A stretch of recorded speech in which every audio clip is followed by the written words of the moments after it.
Assalamualaikum warahmatullahi wabarakatuh. Alhamdulillah, teman-teman bisa berjumpa lagi. Kali ini saya pengen banget ngebahas tentang karma.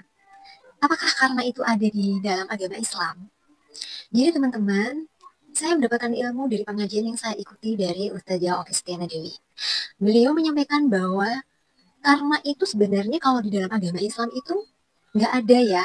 Jadi itu istilah dari agama lain. Di mana jika kita berbuat kebaikan maka kita juga akan mendapatkan kebaikan. Begitu pula jika kita berbuat keburukan akan mendapat keburukan juga. Dan bisa dibalas selama di dunia atau di kehidupan berikutnya yang disebut dengan reinkarnasi. Namun yang harus teman-teman tahu bahwa di agama lain tidak mengenal adanya akhirat. Sedangkan di dalam agama Islam itu konsep yang dikenal itu istilahnya adalah pahala dan dosa teman-teman. Cuma karena sudah terlanjur viral ya, bahasa atau istilah itu yang dipakai adalah karma. Jadi ya kita orang Islam juga akhirnya memakai atau ikut-ikutan memakai istilah karma tersebut. Padahal nggak ada istilah itu di dalam agama Islam. Yang ada adalah pahala dan dosa. Jika kita berbuat baik, kita akan dibalas dengan kebaikan. Dan jika kita berbuat hal buruk juga akan mendapatkan hal buruk juga. Dan hal baik, hal buruk itu kembali kepada diri kita sendiri.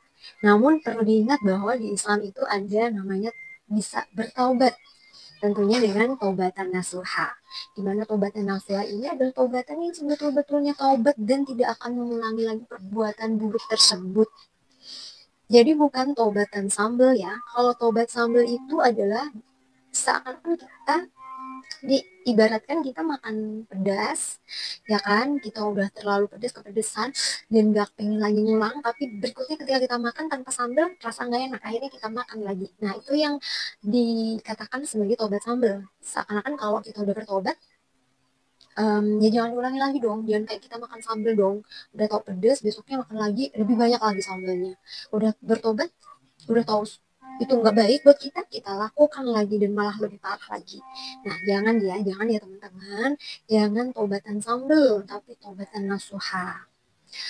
Jadi teman-teman kalau di dalam agama Islam itu, ya itu tadi, siapa berbuat baik dapat hal baik, siapa berbuat buruk akan berdampak buruk juga, dan itu akan kembali ke diri kita. Itu pun bisa dibalasnya di dunia dan bisa di akhirat. Gitu teman-teman. Terdapat dalam Quran surat Al-Zalzalah ayat ke-7 dan 8. A'udzu billahi minasyaitonir rajim. Faman ya'mal misqala dzarratin khairan yarah. Maka barang siapa mengerjakan kebaikan seberat zarah, niscaya dia akan melihat balasannya. Wa may ya'mal misqala dzarratin syarran yarah. Dan barang siapa mengerjakan kejahatan seberat zarah, niscaya dia akan melihat balasannya. Lalu teman-teman, ada kan yang kadang-kadang kita mendengar bahwa ada orang yang saking tersakiti hatinya sampai mengucapkan kata-kata atau seperti itu tuh kan, bakal apa, kamu misalnya nih ya, misalnya kamu udah berbuat hal buruk sama aku, udah nyakitin aku akan doain kamu gak akan pernah bahagia 7 turunan. Nah kira-kira itu gimana? Kan kan ada juga disebutkan bahwa doa orang yang terzalimi itu pasti dikabul gitu. Nah, kita juga mesti memahami, memang ada beberapa kriteria yang doanya itu mustajab. Seperti orang dalam perjalanan, seperti orang yang sedang berpuasa sambil berbuka, ya kan? Dan orang yang terzolimi itu tadi, lalu doa orang tua kepada anaknya, itu mustajab. Kalau misalnya seperti yang disebutkan tadi, misalnya mendoakan ya kan, mendoakan buruk gitu kan, bakal nggak bahagia 7 turunan. Iya, dari sisi yang orang yang terzolimi boleh dong kan. Akan tetapi tentu yang mesti diingat bahwa yang akan lebih baik itu jika kita memaafkan. Gitu teman-teman.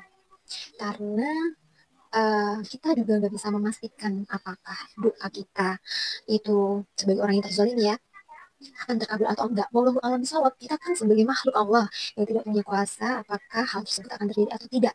Sebab bisa jadi orang yang menzolimi itu juga qadar Allahnya itu anak-anaknya soleh-soleha gitu kan. Dan dari anaknya yang soleh-soleha, orang tersebut dapat kebaikan juga dari situ. Tapi bisa juga hal sebaliknya gitu ya. Bisa terkabul dan bisa tidak terkabul. Bisa terkabulnya doa orang yang terzolimi atau tidak, ya itu adalah hak prerogatif Allah, hak mutlaknya Allah yang hanya mengetahui doa siapa saja yang terkabul. gitu teman-teman. Jadi kalau mau cari amannya itu ya memang maka dianjurkan lah ya, orang-orang bijak itu menganjurkan untuk kita menjaga lisan dan tingkah laku kita supaya kita tidak melahirkan dosa baru dari ucapan dan perilaku kita yang bisa jadi kita menyakiti orang lain gitu. Jadi makin lebih berhati-hati aja. Jadi teman-teman, semoga storytime kali ini bisa memberikan hal baik untuk diri kita, eh, bisa membuat kita merenung sejenak apakah kita sudah menjadi lebih baik dari hari kemarin atau kita tetap sama aja seperti hari-hari biasanya, tetap melakukan hal-hal yang tidak baik gitu. Pesan saya pokoknya jangan letih kita untuk terus eh, bermuhasabah diri, berintrospeksi diri terhadap diri kita sendiri, bertanya pada diri sendiri, lalu mengingatkan kepada diri sendiri untuk menjadi pribadi yang lebih baik lagi dari hari kemarin. Supaya kita bisa menjadi hamba Allah yang bisa menjaga tutur kata maupun perilaku kita. Mohon maaf bila ada salah kata. Billahi taufiq wal hidayah. Wassalamualaikum warahmatullahi wabarakatuh.